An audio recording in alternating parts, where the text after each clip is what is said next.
Hello, welcome pen friends. Welcome to the number 8 video in this 10-part series. We're covering the Jacques Herbin Premium Fountain Pen Ink Collection. This is their standard full line. And in the United States, this is exclusively sold at Goulet Pens, and they are the ones that generously provided the samples for this, for me to cover here on the series. So today we're doing the blue. And I've got a little note on the next page on something about more what it means, but I've already forgotten. That's terrible.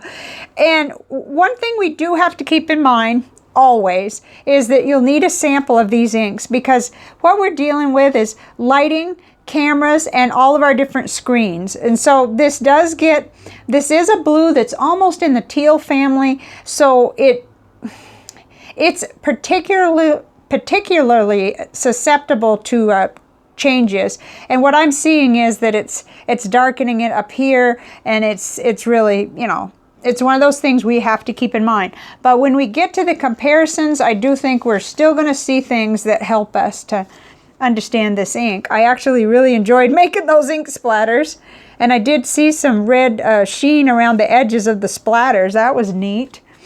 But here we are. This is the Bond Travel Gear Tomoy River 68 GSM notebook. And according to Google, what I found was that it translated as Southern Blue. But it has something to do with the water, bodies of water. So there may be something I'm missing out because I just don't understand. But that's what I jotted down there. So we're going to call it blue today and go with that. So these are available at Goulet Pen Company, 2 mil for $2.25, 50 mil bottle for $28. It is the premium Jacques Herbin ink line. So you can also get a set that'll give you a little sample of each of the 10, and that's a pretty good deal too. So in the broad nib, it was taking just about 30 seconds to dry, and I did see some shading. It was a little bit more subtle in this nib. And then when we got down into the Goulet stub, the 1.5 stub, I began to, it lightens up a little and there's more variation. It's quite nice, actually. But it is a shame that it's kind of making it come across a little too dark. A little darker than it actually looks to me. Okay, the tops of those letters, let's see. Yeah, I bet you can see that. See the top of the S and the A, and all across there, the top part is lighter, which gives a nice shading, nice variation. Almost 25 seconds, it was almost dry then. And then in the Lamy Fine nib, which is from here down, 25 seconds, it was just about dry. And we see a little variation, but not quite as much. My first impression, beautiful color, flow, and lots of water resistance. Yeah, I could tell by the chromatography, which is the first thing I do. I always do the chromatography, and then I do the water test.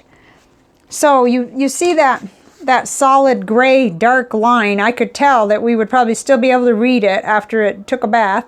And then it kind of rises up, and we have some like turquoise and some lighter blue, and then a little crust at the top. So let's look at that water test. So as you can see, it's kind of reverting back to the ones in the beginning. We had 3. In fact, it was the black ink that compares the best. The Nora Abyssal compares the best with what happened with this blue one.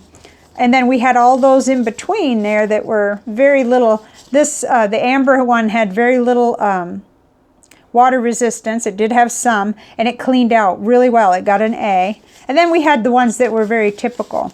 I'm showing you this because I think we're getting a feel for the fact that even within this series, there is a difference. The inks are not all the same.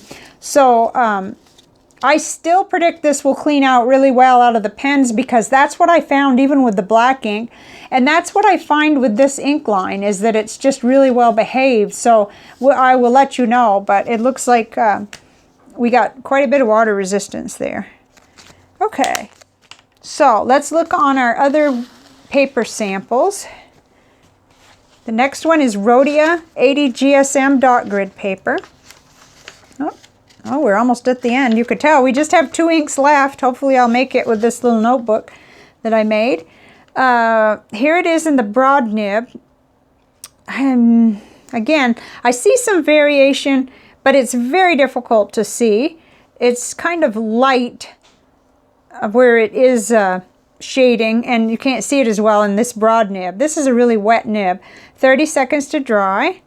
And then in the, okay, I made a note just in case I'd miss it. Nice, which I won't. Nice shading. So the stub nib provided the best shading out of my nibs, and there it goes. That was just a joy to look at. And I think you can see, that really affords us a chance to see the variety and how dark and how light it goes. The tops of those hashtags are light too. Okay, 30 seconds to dry. And let's see, then down in the Lamy Fine nib, still nice and dark, plenty saturated. 20 seconds to dry in that nib. And I put a note, great paper ink combo. Let's put this right next to the Tomoe River. So we have a variation in white papers here. This is white, but not as bright white as the Rodya. And I think you can see there's a big difference in how it appears. Okay, 2 more paper types for you today. The first one is the CVS Caliber, which is an inexpensive little notebook, a 5x7. I thought it looked really great in here. It shows off the color pretty well, and it does make the shading more mild even than it was, even in the stub nib. 35 seconds to dry in the broad nib, about 25 in the stub nib, and you do see a little bit more variety there. It's just not as prevalent, the shading, on this cheaper paper.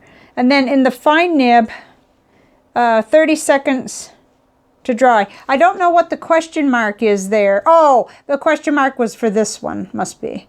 Because I know that question mark does not pertain to the paper. It's a great ink paper combo, the CVS paper. Okay, we'll look at the back in a minute, but I really want to show you also, since this was a darker blue, you know, dark enough, it might fly in an office. I'm not really sure. It's not navy blue or anything, but I think it's probably appropriate. I put it on the copy paper for those of you that are dealing with cheap office paper. This is 20-pound Georgia Pacific copy paper. Now, it did feather like crazy on this paper. And this was the first instance that I saw. I didn't see any of it on Tomoe River Rodya, and I didn't even see any on the CVS. But over here on this cheap paper, it definitely feathered quite a bit. And I think you can see that, but let me hold it right up. Yeah, you could see it all over. Feathers, and it has light bleeding, but we'll look at the back in a minute. Much quicker to dry, 12 seconds. It feathered in the stub nib as well. And then it seeped through and feathered even in the fine nib. I could see it quite a bit. And I mean, I have to take my glasses off and really hold it up because I don't have the best vision, but definitely I could still see it. So let's look on the back of this one. I did circle wherever I felt like it was a little annoying coming through. It wasn't like it bled completely through, but it's dark enough that it, you know, and there we are up against the clear white of the other side of the paper. And there's a lot of ghosting and quite a bit of little seepage, I guess you could call it. Some people would not call this bleed through because it's not completely bled through. It's seeped through. So, but I did circle it. And really, you saw it in all the nibs. So, I don't know. That would just be personal. If you're not having to write on the back of it, then you'd probably be okay. Okay, and then in the back of the CVS paper, we get normal ghosting. This paper kind of acts like Tomoe River paper in some regards, and little tiny bit of seepage where I really, you know, put that on thick with the broad nib, which is a wet nib anyway. Okay, then the back of the Rodya will be, we had a lighter ink, so that should give us a chance. See, that's really good paper, and you just, you know, it's hardy. It's not quite like the Clairefontaine, but it's 80 GSM, so there's no problem there. And then back on the back of the 68 GSM Tomoe River paper, yes, you do get ghosting. Of course, no bleed through or anything like that. And it may bother you if you have such a light ink as this amber was, but there we have it. Okay, so now let's look at this. I guess we looked at this already, but I really like this, how it did the red oh, I'm just sheen, basically. I couldn't see it in my writing. And I kept thinking that I should be able to see it, but I wasn't seeing it. Maybe if I put it in my Noodler's Ahab, I would. So it did seep through, but that was splattered on really thick. So let's look at the comparison panel, which I have to kind of put back together. I had this out for the very beginning. Okay, got a lot of really beautiful blue inks on the panel today, I think, in my opinion. And our ink of the day is right in the middle. Very pretty. And you can see, starting from right here, that the ink did have some water resistance. When it doesn't, it looks like, well, more like this one, or the Gravity Wave, where it just pretty much disappears. And KWZ, this must be a standard ink, because it did the same thing. It takes away the underlying paintbrush marks whenever, but when there's some resistance to the water, you can still see them back there. So I thought the two that it really resembled in my collection were Robert Oster Blue Denim. It looks an awful lot like that, although they're not exactly the same. And there are some different properties. I did see, let me hold it up, because I did see a lot more red sheen on Blue Denim, and also on the Blackstone Sydney Harbor Blue. Whoops, that's going to be really hard to see that, but there is awesome amounts of red sheen on that one too. And might as well, while we're got it tilted, the Diamine Alexandrite Shimmer has a lot of red sheen, and really Baltic Memories too does. And Troublemaker Inks Nautical Highway has tons of, not just shimmer, but a red sheen. So that's interesting. Let's see. So many of these, even the Gravity Wave has tons of red sheen. You may even be able to see it from there. But let me hold it up just in case. See, there's red sheen all over it. With Diamine Teal, it's different. I'm seeing some gold, something different there. But okay. But these are tricky inks. You will always want to get samples anytime it's a teal, and really blue gives me trouble anyway. My eyes and my determining, is it green, is it blue, is it teal, I do have trouble with that. So I just tried to put some that look a lot like it on the panel here. And I'm really excited about both the Diamine Alexandrite, the shimmer, and the non-shimmer one. I have those to review. I have plenty of the ink, and they will be reviewed, both the shimmer and the non-shimmer. So that'll be exciting. I have quite a few more, darn. Hopefully this won't drive you nuts. Okay, well, that was going to be a duplicate. We don't need that. This one almost made the panel. This is the Ackerman No. 5 Dutch Masters Israel Zablu. Now that one is still on my wish list.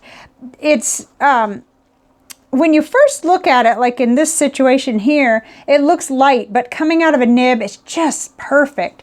And it seems to me like this ink is just dialed down from what the, you know, from what this today's is. Like, it's very complementary. It's very much almost the similar tone, but it's different. And I truly love this one still. So it's interesting that it would look so different on the surface, but oh, coming out of a nib, I still remember when I reviewed that how much I love it, and there's notes all over my ink journal about it. Okay, this is one that we need to look at because this is Pilot Iroshizuku Kujaku, and many of us are very familiar with that one. So even with the distortions, we just need to see that it's quite a ways from today's ink. It really is. And this is much more, it crosses over into what I think is the true teal, where it's blue-green. And I do get a little shaky out on thin ice there when I start describing these inks, because I know I have color issues, even on a good day with good lighting. So, okay. Oh, Pure Pen's Celtic Sea. I wanted to do this because this will be coming up in the reviews. It's much brighter. It really, I think, is far away from today's, but that's okay. We need contrast in order to see where we're at, too. Same thing with this one. KWZ Hawaii Blue is more of a, you know, turquoise, bright blue, like wham, right in your face. You know, one of my favorite shades of blue, actually. Okay, Robert Oster Fire and Ice. Very interesting we're getting away from today's shade, really.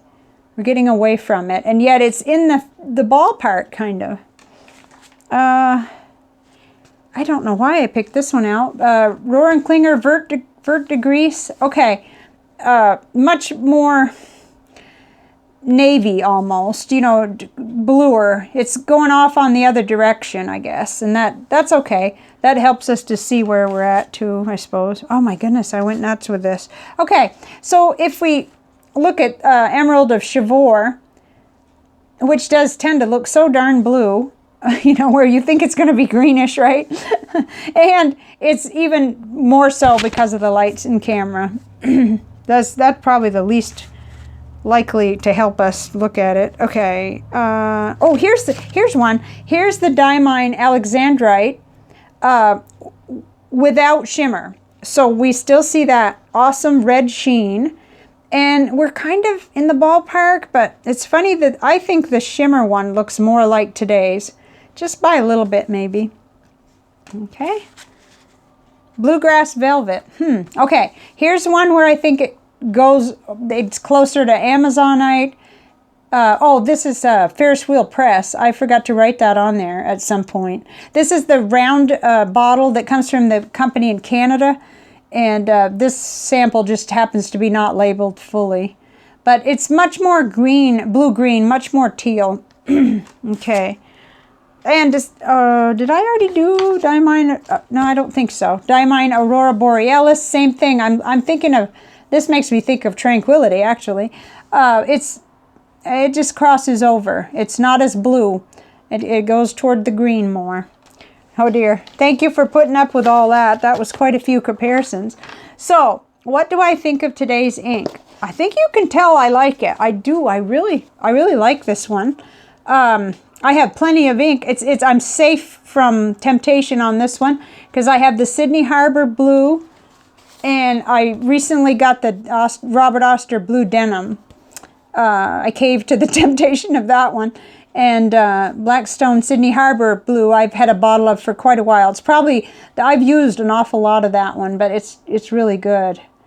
And then if I want to go into this far, I have the Gravity Wave, so it's just ridiculous how many inks I have, but that's what happens when you're an ink addict.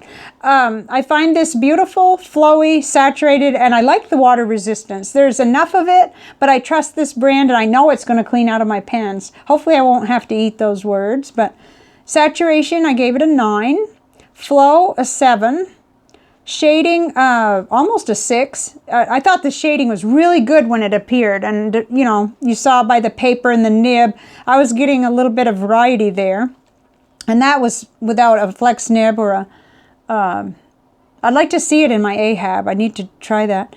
Okay, had a little bit of, excuse me, bleeding and feathering on the bad paper, but I kind of felt bad.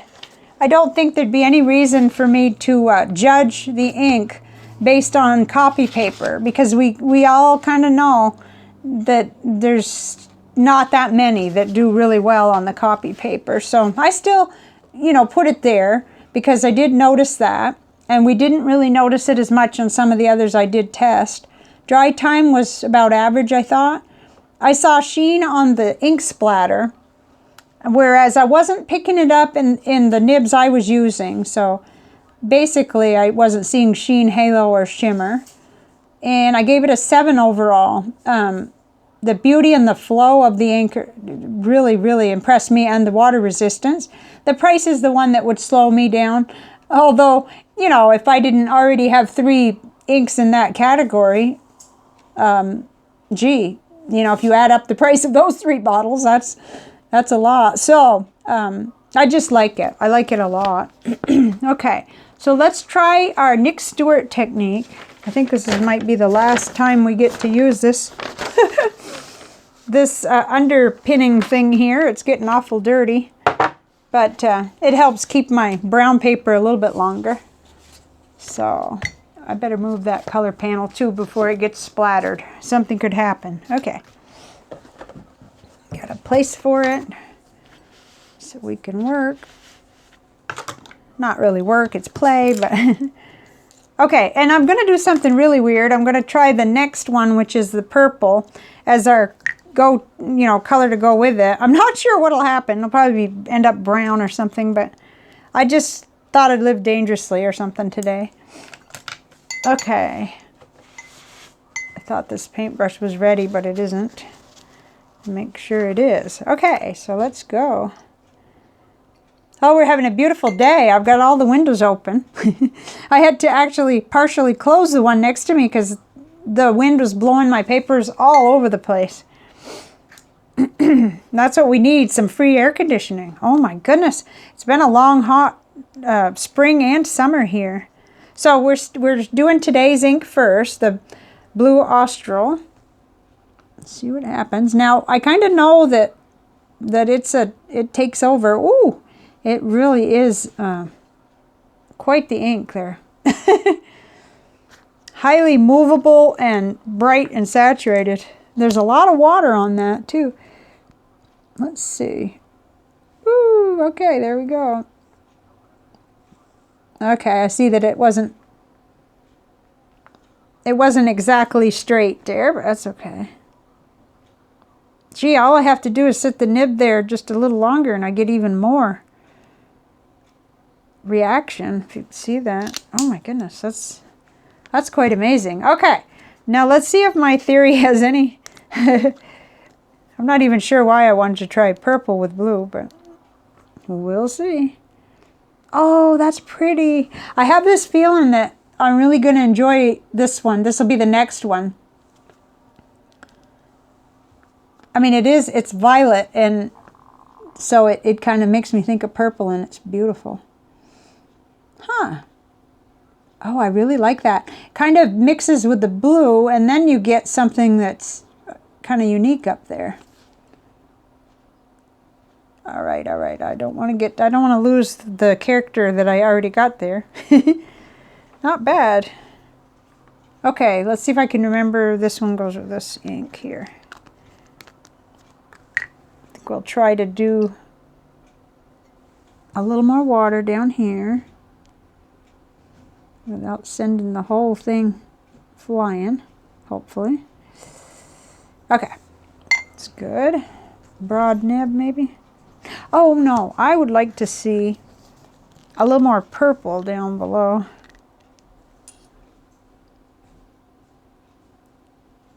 There we go, something different. Oh, I sensed there was I thought there was going to be movement right there, but maybe not. Huh, that's cool. Gee, we're getting color spread all the way down in there. It's hard to see at first. Let's see with a fine nib if we can mix any. I don't know, because I think the water already moved, so it might be too late.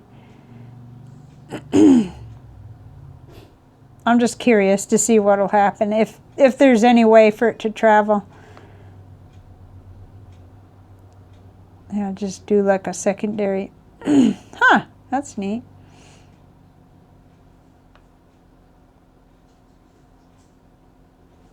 Okay, and up here, maybe we'll do a little bit of something. It's funny that the weather's so weird here that it feels like spring instead of fall. It's so disorienting. You can't really tell, like, what season am I in, because you can't even really put away the summer clothes at all.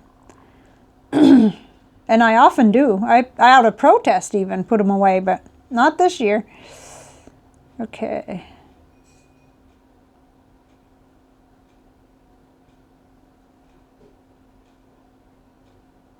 Huh. I don't know. I like that rich color. I like how it, whoops. Yeah, not bad at all. That's fun. Both of those inks are saturated enough. They really provide quite a bit of texture and everything. I like it. I think I'll just not like ruin it now. I'll just put it to dry. How's that? Okay, so next we're going to do the one that we were just playing with there, the Violet Boreal. Maybe that's how you say that. I'm not sure. I know with like Aurora Borealis, it's kind of sounds like that. So we'll be doing purple, and then we'll be doing our final one, a really bright blue with a bunch of red sheen on it. So that's where we're at. Let's look at the big panel here, the pretty one. So this one's next. Whoops, let me hold that up. The violet. And then last but not least will be like, I think this is like one of the most popular ones. And I didn't purposely put it last, honest, I didn't. But it's just how it kind of turned out because I was trying to follow rainbow order, but then I realized, well, I started midway, so we'll do violet and then we'll do this one. So, and I'm waiting for a really important mail to come in today. I hope it'll come. That'll give us some more fun to look forward to. So what did you think of today's? I really like it, and I think that definitely you need a sample to see how it fits in color-wise and how you can get that most accurate view by getting a little sample of it. But let me know in the comments if you have a favorite in this family of color, or anything you want to say about this ink or any other. And I'll see you next time. Bye for now.